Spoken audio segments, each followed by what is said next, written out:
سجاد احمد صاحب موجود ہیں جو گورنمنٹ ٹیچر ہیں، اور یہ تحریک جو نجکاری کے خلاف اور لیو انکیشمنٹ کے خلاف ہے، اس میں ایک نمایاں کردار ادا کر رہے ہیں۔ تو سجاد احمد صاحب، آپ کیسے دیکھتے ہیں یہ جو کیا جا رہا ہے اساتذہ کے ساتھ، ملازمین کے ساتھ؟ یہ دراصل پالیسی کیا ہے؟ سر السلام علیکم۔ اصل میں مسئلہ یہ ہے کہ ہماری جو تحریک ہے یہ اس لیے نہیں ہے کہ یہ صرف ملازمین کی تحریک ہے، یہ تحریک تمام والدین کی ہے، تمام سول سوسائٹی کے ہے۔ دراصل سکول جو گورنمنٹ کے سکولز ہیں وہ صرف جو ہے عام بچوں کی تعلیم کے لیے نہیں ہے۔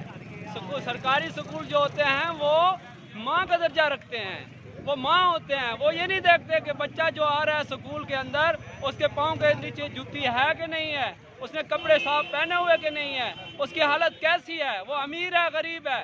وہ سکول میں آتے ہیں تو ویلکم کیا جاتا ہے انہیں۔ ان بچوں کو جو ہے وہ استاد کی کوشش ہوتی ہے کہ وہ یہاں پر بیٹھے اور کچھ سیکھ کر یہاں سے جائے، جبکہ جو پرائیویٹ سکولز ہیں وہ ایک بیوپاری کی حیثیت رکھتے ہیں۔ وہ ایک بیوپاری کی حیثیت، جس طرح ایک جو ہے جانور کو جا کر بیوپاری جا کے چیک کرتا ہے، اس کی اونچ نیچ کو چیک کرتا ہے کہ وہ ہمارے قابل ہے کہ نہیں ہے، جس طرح ہمارے پاس مثال دانش سکول کی بھی ہے۔